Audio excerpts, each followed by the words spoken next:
అలాగే లక్ష్మీపార్వతి గారు ఇక్కడికి వచ్చి మాట్లాడితే వారు ఎలా మాట్లాడతారు? నిజంగా ఏమిటమ్మా నవ్వుతున్నావు? నిజంగా ఈరోజు జగన్ గారి నవ్వు చూడండి, ఎంత చక్కగా నవ్వుతున్నాడు బాబు. ఇద్దరు కూడా, మేడం గారు ఇద్దరు ఎంత బాగున్నారు, ఎంత చక్కగా. అసలు అంత అందమైన నవ్వు ఎలా వస్తుందంటే అందమైన మనసులో నుండి ఆ నవ్వు పుడుతుంది. నా అల్లుడు ఉన్నాడు, ఎప్పుడైనా నవ్వాడా? ఏం బాబు నవ్వాడా? ఏమ్మా నవ్వాడా? ఎప్పుడైనా నవ్వాడా? ఇదిగో వస్తున్నాడు బాబు, మాటల్లోనే వస్తున్నాడు. ఈరోజు చూస్తే జగన్మోహన్ రెడ్డి నిన్ను చూస్తూ ఉంటే నాకు ఈర్ష్య కలుగుతూ ఉంది. నాకు ఈర్ష్య కలుగుతుంది. ఎందుకని అడగరే, గొప్ప గొప్ప ఆలోచనలు, పేదవాళ్లకు మంచి చేయాలనే ఆలోచనలు మీకే ఎందుకు ముందొస్తాయి? నాకెందుకు రావు? పేదవాళ్ళకి, ప్రజలకి నమ్మకాన్ని మీరే ఎందుకు కలిగించారు? నేనెందుకు కలిగించలేకపోయాను? ఇంకో ఆశ్చర్యకరమైన విషయం, ఒక్కడే ఎన్నికలకు ధైర్యంగా పోతా ఉన్నాడు. ఎక్కడిదో ధైర్యం అని అడుగుతున్నా. నిజంగా చాలా కొడాలి నాని, నేను తెలుసుగా మీ అందరికీ. మనం సంక్రాంతి పండుగ అంటే చాలా సంతోషం, సంబరంగా ఉంటుంది. చంద్రబాబు నాయుడు ఏదో మాట్లాడతాడు, ఆయనకి ముందు ప్రజల మనసు ఏంటో తెలియాలి, ప్రజలకే సేవ చేయాలనేటువంటి ఆలోచన మనసులో ఉంటే వస్తుంది. కానీ పులిహోర కబుర్లు, పొగడి కబుర్లు చెప్తే ఎట్టగా ఉంటుంది. ఈ జన్మ కాదు, ఎన్ని జన్మలైనా ఇక ఆయన అట్ట మాటలు చెప్పుకొని బాధకడు. ఇది కొడాలి నాని గారి వాయిస్. అలాగే చివరిగా అన్న జగన్మోహన్ రెడ్డి గారి వాయిస్.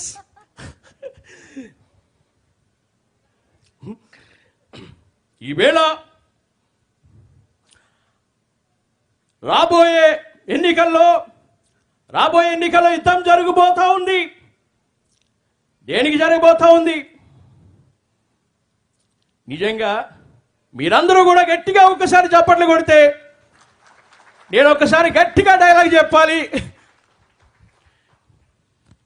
పేదవాళ్ళు ఒకవైపు, పెత్తందారులు ఒకవైపు. పేదవాళ్ళందరూ ఏకం కావాలి.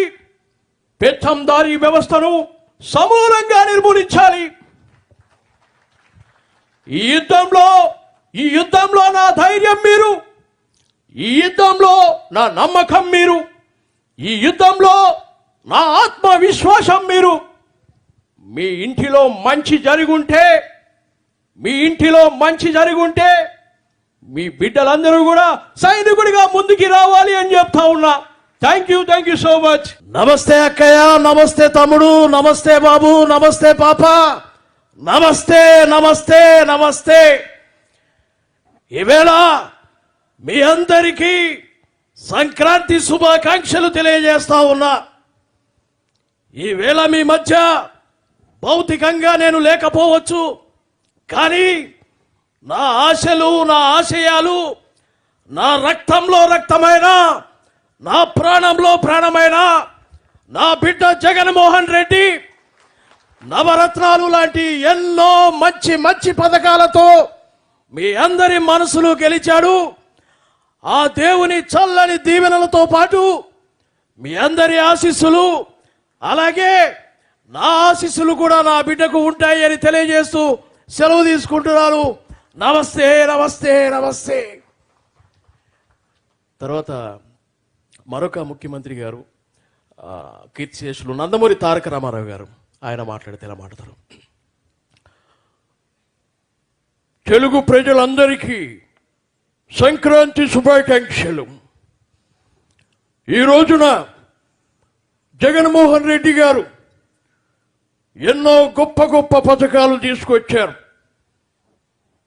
హరిజన, గిరిజన, దళిత, బడుగు బలహీన వర్గాల అభ్యున్నతి కొరకు, వారికి మంచి చేయాలనే, సేవ చేయాలనే ఆలోచనతో ఎన్నో పథకాలను ప్రవేశపెట్టారు.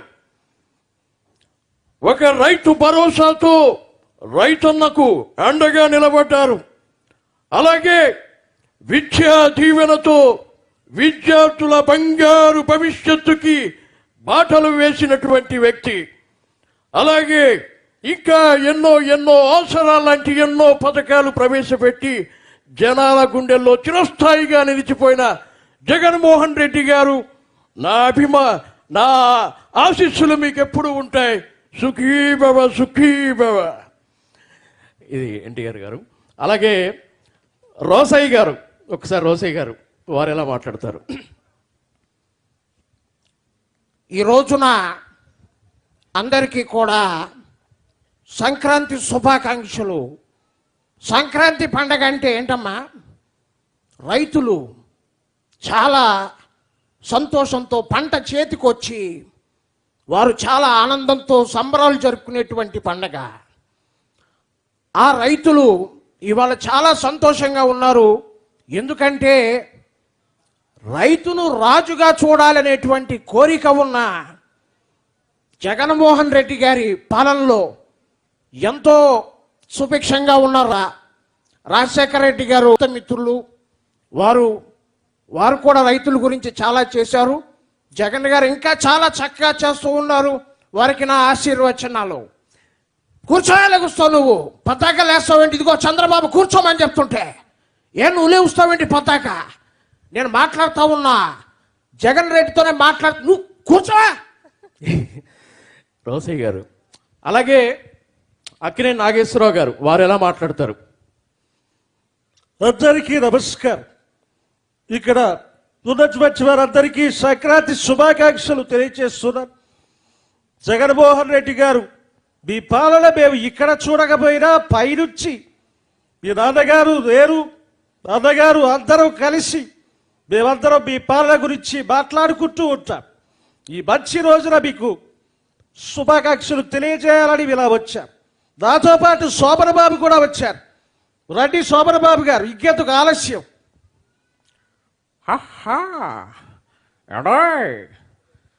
యాక్చువల్గా నాకే అందగాడు అనేటువంటి పేరుంది.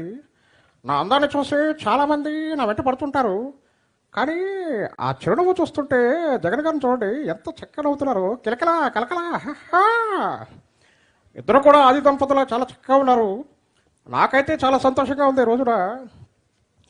మీరు ఇలాగే ఇంకా మంచి మంచి కార్యక్రమాలు చేస్తూ ముందుకెళ్ళాలని మనస్ఫూర్తిగా కోరుకుంటున్నాను. All the best. ఇట్లా సోమన్ బాబు గారు మాట్లాడతారు. అలాగే కృష్ణ గారు మాట్లాడితే ఎలా ఉంటుంది?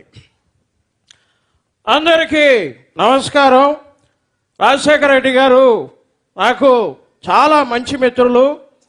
అలాగే ఆయన ఎన్నో మంచి కార్యక్రమాలు, మంచి పథకాలు ప్రవేశపెట్టారు. జగన్ గారిని కూడా ఈరోజు చాలా అద్భుతమైనటువంటి పరిపాలన చేస్తున్నారు. వారికి మా అభినందనలు తెలియజేస్తున్నాం. ఇలా సూపర్ స్టార్ కృష్ణ గారు మాట్లాడితే ఎలా ఉంటుందండి? అలాగే ఆర్జీవి గారు వారు మాట్లాడితే ఎలా ఉంటుంది? ఈరోజు యాక్చువల్గా నాకు నిజంగా చెప్తున్నాను, రియల్గా జగన్ గారి డేరింగ్ డాషింగ్ అంటే నాకు చాలా బాగా ఇష్టం. అందులో ఎలాంటి అనుమానం లేదు. నేను ఎవరికి భయపడను. ఎవరికి భయపడను. వారి రియల్ లైఫ్లో వారికి ఉన్న గట్స్, వారి డేరింగ్ నాకు చాలా ఇష్టం. అందుకే నేను వ్యూహం అనే సినిమా తీసాను. నాకు నచ్చి తీశాను. మీరు చూస్తే చూడండి, లేదా మానండి. ఇది రామ్ గోపాల్ వర్మ గారు. అలాగే రావు గోపాలరావు గారు, ఒకసారి ఆయన వాయిస్ ఎలా ఉంటుంది చూద్దాం. ముత్యాల ముగ్గు సినిమాలో ఒక dialogue, hello hello hello secretary, ఓ పాల ఆకాశం వంక చూడు, ఆకాశంలో ఏదో మద్దరు జరుగుతున్నట్లేదు, సూర్యుడు నెత్తురుగడ్డలా లేడు, మాదికేది మడిసన్నాక కూసంత కాలాపోసన ఉండాలా, ఉత్తినే తిని తొంగుంటే మడిసికి గొడ్డికి తేడా ఏటుంటది, సర్లేదు ఎదవ నూ సెన్స్. ఇలా రాజశేఖర రెడ్డి, అదే మన రావు గోపాలరావు గారి వాయిస్ ఉంటుంది.